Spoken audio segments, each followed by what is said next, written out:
नमस्कार, news state देख रहे हैं आप और गढ़ की लड़ाई में मैं हूं आपके साथ पूजा खंडूरी। नमस्कार, मैं हूं आपके साथ रंजना रावत। चलिए खबरों में बढ़ेंगे आगे और सबसे पहले बात वोटिंग परसेंटेज की करेंगे। खतौली उपचुनाव में 1 बजे तक 33.2% मतदान हुआ है। बात अगर मैनपुरी की करें तो 1 बजे तक 31.35% तक मतदान हुआ है। वहीं रामपुर में 1 बजे तक 19.02% मतदान हुआ है। लोग अपने घरों से निकल रहे हैं, मतदान कर रहे हैं। अभी तक का ये वोटिंग परसेंटेज है। खतौली में विधानसभा की सीट पर उपचुनाव हो रहा है, जिसमें 1 बजे तक 33.02% मतदान हो चुका है। मैनपुरी की लोकसभा सीट है, जिस पर 31.35% मतदान हुआ है। और रामपुर में रामपुर सदर विधानसभा सीट 1 बजे तक का यह आंकड़ा हम आपको बता रहे हैं, जहां पर 19.07% मतदान हो रहा है। तो ताल ठोक रहे हैं बीजेपी और समाजवादी पार्टी की सीधी टक्कर देखी जा रही है खतौली में, जहां पर आरएलडी और बीजेपी की टक्कर देखने को मिल रही है। तो वहीं मैनपुरी में बीजेपी और समाजवादी पार्टी की टक्कर है। और रामपुर की आपको बात करें तो वहां भी समाजवादी पार्टी और भारतीय जनता पार्टी की सीधी टक्कर देखने को मिल रही है। तो लगातार आरोप प्रत्यारोप का दौर जारी है और इसी बीच देखिए अगर वोटिंग परसेंटेज की बात करें तो इस बार कम देखा जा रहा है। हालांकि अभी भी 6 बजे तक का वक्त है, देखना होगा। शिवपाल यादव का प्रशासन पर लापरवाही का आरोप लगा है। प्रशासन मनमानी कर रहा है। शिवपाल यादव ने यह आरोप लगाया। ईवीएम मशीनों को देरी से ठीक कराने का भी आरोप लगाया। तो बूथ पर अव्यवस्था की भी बात शिवपाल यादव ने कही है। मशीनों को देरी से ठीक कराने का आरोप भी लगाया। तो लगातार समाजवादी पार्टी बीजेपी को घेर रही है। लगातार तस्वीरें ट्विटर हैंडल से साझा की जा रही है और बूथ पर अव्यवस्था की भी बात कही है। सुनिए क्या कुछ कहा है उन्होंने। मैनपुरी में लोकसभा चुनाव के दौरान लगातार शिकायतें सामने आ रही हैं। समाजवादी पार्टी लगातार इलेक्शन आयोग से शिकायत कर रहा है कि तमाम गड़बड़ियां दिखाई दे रही हैं। मतदाताओं को धमकाया जा रहा है। कई जगह ईवीएम मशीन बंद पड़ी है। अच्छा, क्या कुछ शिकायत मिल रही है? हम चाहते हैं कि निष्पक्ष चुनाव हो। यहाँ वो पीठासीन अधिकारी ऐसे लगा दिए हैं, वो स्लो करवा रहे हैं। स्पीड से कराएं। अभी 5 बजे अंधेरा हो जाएगा, अंधेरे में कैसे वोट पड़ेगा?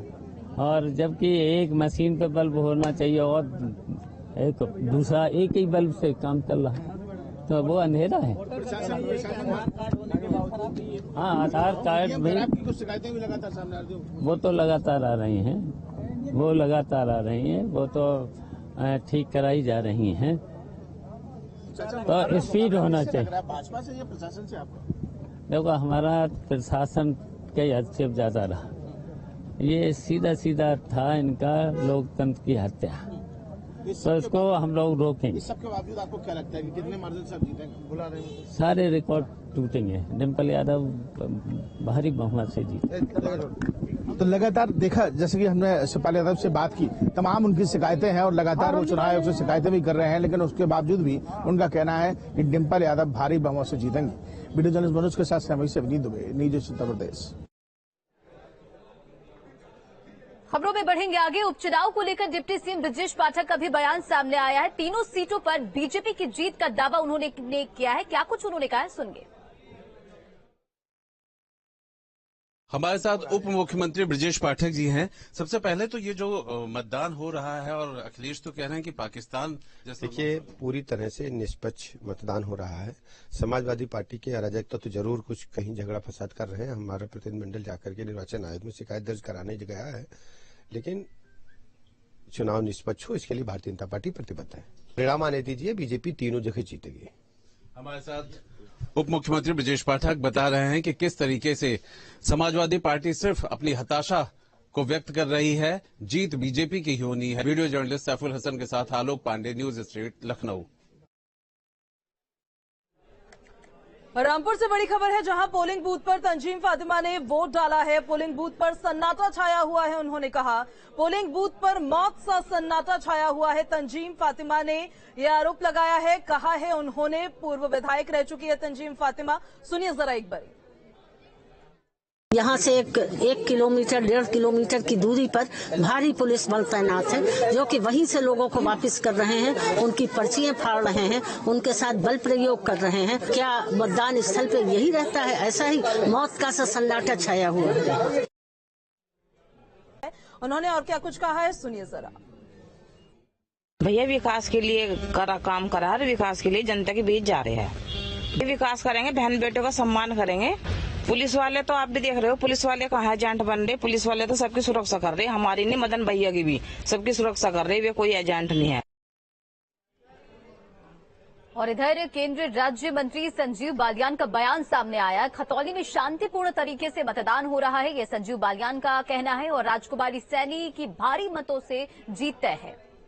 इस बार विपक्ष ने मेहनत की है, संजीव बालियान ने कहा। हेलीकॉप्टर से उतारकर विपक्ष ने प्रचार जरूर किया है और खतौली में क्योंकि रंजना कहा भी जा रहा था कि बाहरी प्रत्याशी लाया है, तो इस वजह से भी लगातार उन पर निशाना साधा। वाकई पूजा सुनाते हैं क्या कुछ संजीव बालियान ने कहा है। मंत्री संजीव बालियान जी हमारे साथ मौजूद हैं। मंत्री जी, उपचुनाव हो रहा है, क्या देखते हैं, किस तरह से देखते हैं? सबसे अच्छी बात यह है, सुबह से मैं कार्यकर्ताओं से बात कर रहा हूं, आम लोगों के भी फोन आ रहे हैं, किसी कोई समस्या आती तो फोन करता है, तो शांतिपूर्ण है। मुजफ्फरनगर वालों के लिए सबसे बड़ी खुशी की बात है, पूरे खतौली विधानसभा में चुनाव में कहीं तनाव, कहीं झगड़ा, कहीं कोई विवाद नहीं है। सबसे अच्छी बात है, लोकतंत्र का सबसे खूबसूरत पक्ष ये है कि शांतिपूर्ण चुनाव है और मुझे लगता है कि भारतीय जनता पार्टी की प्रत्याशी राजकुमारी सैनी निश्चित रूप से विजयी होंगे। निष्पक्ष चुनाव हो रहा है और ये लोगों का चुनाव है, कोई शासन प्रशासन का चुनाव थोड़ा है। मैं तो हमेशा ही मेहनत करता हूँ। अच्छी बात यह है कि विपक्ष ने मेहनत की इस बार, हेलीकॉप्टर से उतरकर जमीन पे आ गए। जो हेलीकॉप्टर से भाषण देने आते थे वो हमारे की तरह गाँव घूम रहे। Ravindra Singh, news state, Muzaffarnagar. तो गढ़ की ये लड़ाई है जहां एक तरफ मैनपुरी में अपनी गढ़ को बचाने के लिए समाजवादी पार्टी ने पूरी जोर आजमाइश की थी, तो वहीं पर बीजेपी ने भी सेंध लगाने की कोशिश की। रामपुर जो आजम का गढ़ माना जाता है, वहां पर भी भारतीय जनता पार्टी ने आकाश सक्सेना के रूप में एक सेंध लगाने की वहां कोशिश की है कि समाजवादी पार्टी के उस गढ़ में भी सेंध लगाई जाए। और वहीं खतौली में राजकुमार सैनी है जो भारतीय जनता पार्टी की तरफ से प्रत्याशी है और आरएलडी की तरफ से मदन भैया। लेकिन देखिए, इसी बीच पूजा लगातार ये भी खबरें सामने आ रही है, समाजवादी पार्टी बार बार आरोप जो है वो बीजेपी पर मढ़ रही है और लगातार तस्वीरें साझा कर रही है। रामपुर, खतौली और मैनपुरी में उपचुनाव के लिए वोटिंग जारी है, तो इसी बीच भारतीय जनता पार्टी पर धांधली और गड़बड़ी का भी आरोप एसपी लगातार लगा रहे हैं। ये लगातार आरोप लगाते हुए वो नजर आ रहे हैं और वोटिंग की प्रक्रिया भी लगातार जारी है। और वहां क्या तस्वीर अभी है, ये जरा अपने रिपोर्टर से हम जान लेंगे। हमारे संवाददाता अलग अलग जगह से हमारे साथ जुड़ गए। रामपुर से अविनाश हमारे साथ जुड़ गए हैं, खतौली से हिमांशु हमारे साथ कनेक्ट हो गए और मैनपुरी से अनुराग हमारे साथ जुड़ गए। अविनाश, आपके पास पहले आ रहे हैं, क्या है अभी रामपुर में हलचल, किस तरह से अभी वोटिंग प्रक्रिया चल रही है वहां?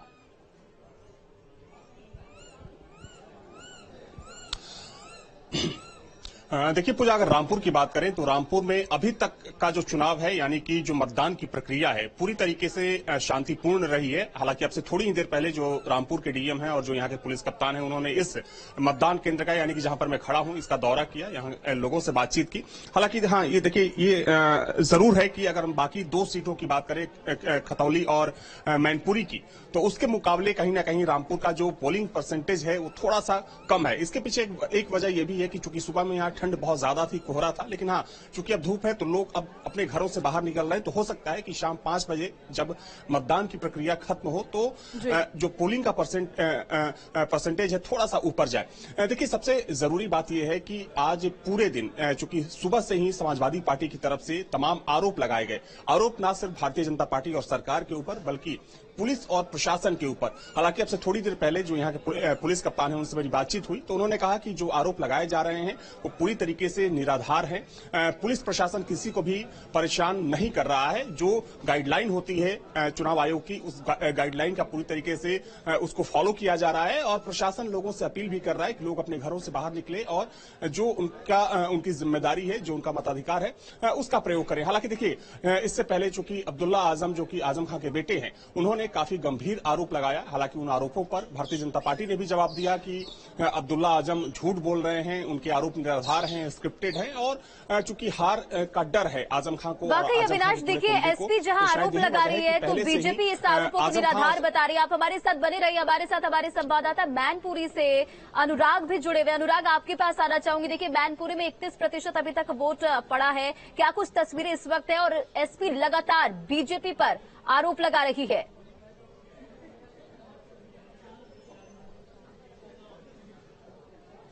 देखिए पूजा, अगर हम मैनपुरी की बात करें तो निश्चित तौर पे ये काफी कम परसेंटेज है, लेकिन अभी भी काफी समय बाकी है, क्योंकि ये जो भी आंकड़े हैं वो 1 बजे के हैं और अभी 6 बजे तक वोटिंग होनी है। दूसरी बात यह है कि मैनपुरी के ऊपर सबसे ज्यादा नजर थी, क्योंकि सबसे प्रतिष्ठा की सीट बनी हुई है, चाहे समाजवादी पार्टी हो और चाहे भाजपा हो, लेकिन उसके बावजूद यहाँ का वोटर बहुत साइलेंट है। हमने अलग अलग गाँव में जाके बात करी है, जो शहर के लोग हैं उनसे भी बात करी है, और यहाँ पर भी इस समय हमारे साथ कुछ वोटर ऐसे मौजूद है। आप लोग इधर आ जाइए, आपसे भी बात कर लेते हैं। कुछ ऐसे वोटर है जो कि बताते तो हैं, जो मुद्दे हैं उसके बारे में भी बोलते हैं, लेकिन अभी एक तरह से साइलेंट है। अगर हम मुद्दों की बात करें तो इस बार का जो चुनाव हो रहा है वो किन मुद्दों पे हो रहा है? सबसे पहले सुरक्षा का मुद्दा रहेगा, लॉ एंड ऑर्डर का मुद्दा रहेगा और विकास का मुद्दा रहेगा। इन्हीं मुद्दों पे चुनाव होगा और इन्हीं मुद्दों पे जो पार्टी बात करेगी वही पार्टी यहाँ से चुनाव जीत के जाएगी। आपसे जानना चाहेंगे कि आप क्या समझते हैं कि इस बार के चुनाव में क्या मुद्दे हैं? अरे यही मुद्दा है, गुंडागर्दी और सब बहुत सारी योजनाएं हैं, उज्ज्वला गैस योजना है, तो इसीलिए आदमी बीजेपी को ज्यादा लाइक कर रहा है, और सुरक्षा व्यवस्था। क्या आपको लगता है कि इस बार वोटर वाकई साइलेंट है, कुछ बोल नहीं रहा है, और हो सकता है कि जो परिणाम हम सब लोग सोच रहे हैं उससे कुछ अलग हो? जी हाँ, बिल्कुल अलग हो सकता है, क्योंकि वोटर इस बार बहुत साइलेंट है। जैसे यूरिया अभी चली है, डीएपी चली, किसान को मिल नहीं पाई, ब्लैक उसका 5 किलो वजन भी कम कर दिया, रेट 3 गुने हो गए हैं, किसान की आय 2 गुनी नहीं हुई। इसी मुद्दे पर चुनाव है, सब कुछ यही है, और उम्मीद है इस बार बहुत अलग परिणाम। अनुराग, देखिए कई मुद्दे हैं जिसे लेकर जनता जनार्दन अपना वोट कास्ट कर रही है, लेकिन देखिए इसी बीच ये भी जानकारी है कि डिंपल यादव लगातार एक्टिव हैं और बूथों पर जाकर जानकारी ले रही है और जायजा ले रही है। तो क्या आप जहां पर मौजूद है वहां पर भी डिंपल यादव पहुंची थी?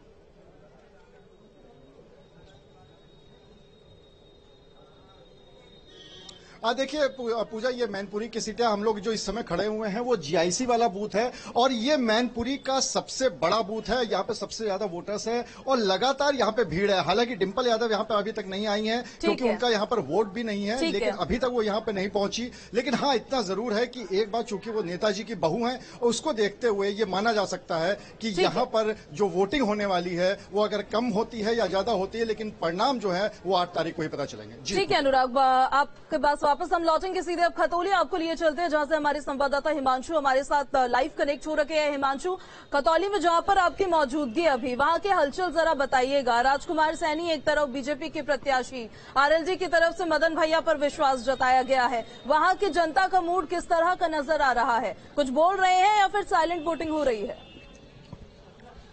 देखिए, खतौली के अंदर कोई भी साइलेंट नहीं है। वोटर मुखर होकर सामने आ रहे हैं और अपने जो भी कैंडिडेट, जिस भी पार्टी को वो वोट देकर आ रहे हैं, उसका नाम वो कैमरे के सामने भी ले रहे हैं। चाहे अगर वो आरएलडी के साथ जा रहे हैं तो वो बता रहे हैं कि इस बार नलका यहाँ पर जीतेगा, अगर वो भाजपा के साथ जा रहे हैं तो वो भाजपा का नाम बता रहे हैं। और सुबह से अगर हम देखें वोटिंग परसेंटेज की, तो 1 बजे तक का जो आंकड़ा अब तक सामने आया है, सबसे ज्यादा वोटिंग परसेंटेज 2 विधानसभा और 1 लोकसभा जो चुनाव उत्तर प्रदेश में फिलहाल हो रहे हैं उसमें खतौली का है। 33.02% अब तक वोटिंग परसेंटेज यहाँ पर निकलकर सामने आई है और 3 बज चुके हैं।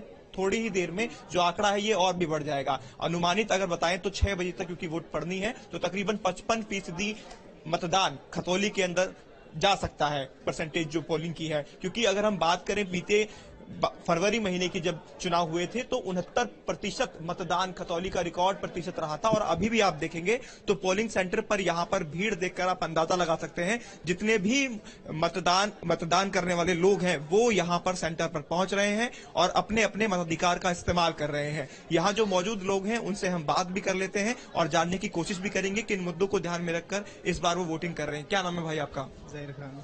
ज़हीर खान, किन मुद्दों को ध्यान में रख के वोट कर रहे हैं इस बार और क्या कुछ कहेंगे? मैं कुछ नहीं बोलूंगा इस पे। नहीं बोलेंगे, साइलेंट है। किसको वोट दे रहे हैं? अभी ऐसे नहीं बता सकता मैं। ऐसे नहीं बता सकते। साइलेंट वोटर के तौर पर पहले वोटर हैं जो हमारे सामने निकल कर आए। आप किसको मुला जी इस बार सपोर्ट कर रहे हैं? नलके पे। नलके पे। देखो उन्होंने खुल के बात की और कहा कि नलके पे दे रहे हैं। भैया आपका नाम? अबूजर। अबूजर, किधर जा रहे हैं इस बार? क्या लग रहा है खतौली के चुनाव को देखकर? डेवलपमेंट की तरफ जा रहे हैं, किधर भी जाएं। हम तो कोई भी सरकार है ये उनसे एक्सपेक्ट करेंगे कि वो डेवलपमेंट की तरफ लेके जाएं। विकास का मुद्दा है आपका। आप नौजवान हैं, आप किस तरफ जा रहे हैं? क्या देख रहे हैं, क्या चाहते हैं? और बस डेवलपमेंट होनी चाहिए और एजुकेशन के पर्पस सब चीजें बढ़नी चाहिए और रोड्स की डेवलपमेंट्स और सिटी की सारी नीड्स कंप्लीट होनी चाहिए। सरकार ने अब तक किया है ये सब कुछ? कोशिश कर ही रही है सरकार भी। बिल्कुल, तो आप सुन रहे हैं वोटर्स जो कतारबद्ध हैं और ये कतार जो है ये सुबह से इसी तरह से टूटी नहीं है। महिलाएं भी बढ़ चढ़कर ये जो पर्व है इसमें हिस्सा ले रही हैं, भागीदारी कर रही हैं। आप देख सकते हैं मुस्लिम महिलाओं को बुर्का पहने हुए यहाँ पर वो अपने मताधिकार का इस्तेमाल करने के लिए लंबी यहाँ पर कतार पहुंचे दिख हैं। रही है और जो एक वोट कास्ट करने के लिए वहां पर मौजूद है। आपके पास वापस लौटेंगे, रामपुर से हमारे संवाददाता अविनाश हमारे साथ लगातार जुड़े हुए। अविनाश, एक बार आपका रुख करना चाहेंगे। देखिए, रामपुर, खतौली और मैनपुरी में उपचुनाव को लेकर लगातार वोट कास्ट किया जा रहा है, लेकिन इसी बीच एसपी का प्रतिनिधिमंडल चुनाव आयोग से मिलता है। एक बार फिर से शिकायत की जाती है कि धांधली को लेकर गड़बड़ियां हो रही है, लगातार गुंडागर्दी की जा रही है बूथों पर।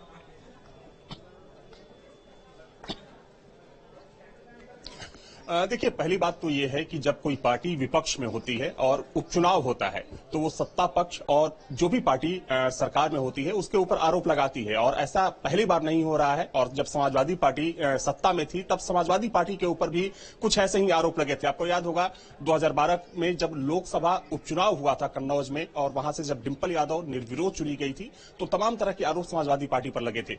तो ये कोई नई बात नहीं है। लेकिन जहां तक सवाल इस उपचुनाव का है तो शुरू से ही देखिए समाजवादी पार्टी चूंकि शुरू से ही ये आरोप लगाती रही है कि उनके जो मतदाता हैं या उनके जो कार्यकर्ता हैं उनके नाम काटे जा रहे हैं वोटर लिस्ट से, उनके कार्यकर्ताओं को धमकाया जा रहा है। और ये दो जगहों पर सबसे ज्यादा हो रहा है, मैनपुरी और रामपुर। देखिए, इस बात को समझना पड़ेगा कि मैनपुरी और रामपुर वो सीट है, चूंकि मैनपुरी लोकसभा है और रामपुर सदर विधानसभा की सीट है। ये दोनों सीटें वो सीट है जो समाजवादी पार्टी का सबसे मजबूत गढ़ मानी जाती है। रामपुर सदर की बात करें तो देखिए यहां से 10 बार के विधायक आजम खां थे, और कहा जाता है कि आजम खां पहले यहां पर अजय हुआ करते थे, उनको कोई हरा नहीं सकता था। लेकिन इस बार फिजा बदल चुकी है, चूंकि लोग अब खुलकर कैमरे पर बात कर रहे हैं, वो अपनी समस्याओं को बता रहे हैं। तो समाजवादी पार्टी फिजा तो बदल चुकी, लेकिन जिस तरह से आजम खान ने इमोशनल कार्ड खेला, क्या उसका असर पड़ता हुआ दिखेगा? और जिस तरह से बीते दिन जो भी घटना हुई वहां पर, तो रामपुर जो है अब वो लाइमलाइट में आ चुका है।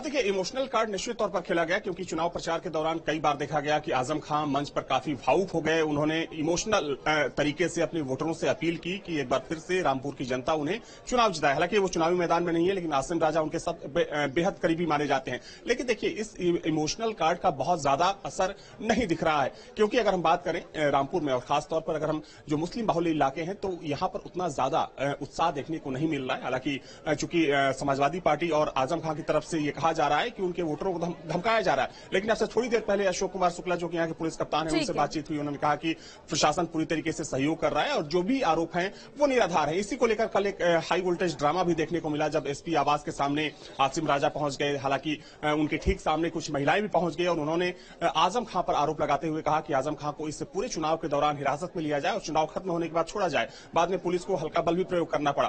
तो आरोप प्रत्यारोप तो चल ही रहा है। और देखिए, अगर मैनपुरी चूंकि वो भी कुछ वहां का समीकरण ऐसा है, तो समाजवादी पार्टी बिल्कुल नहीं चाहेगी कि आजमगढ़ और रामपुर लोकसभा की तरह ये दोनों सीटें उसके हाथ से जाए। तो जाहिर सी बात है कि जहां एक तरफ समाजवादी पार्टी अपना गढ़ बचाने में लगी हुई है, तो वहीं बीजेपी के लिए अच्छा मौका है। बीजेपी इस मौके को बीजेपी के लिए एक अच्छा मौका है कि वो समाजवादी पार्टी के उस गढ़ में सेंध लगाए। तो उपचुनाव की इस जंग में जनता किसके संग होगी, ये एक बड़ा सवाल है। वोटिंग की प्रक्रिया लगातार जारी है और हमारी कवरेज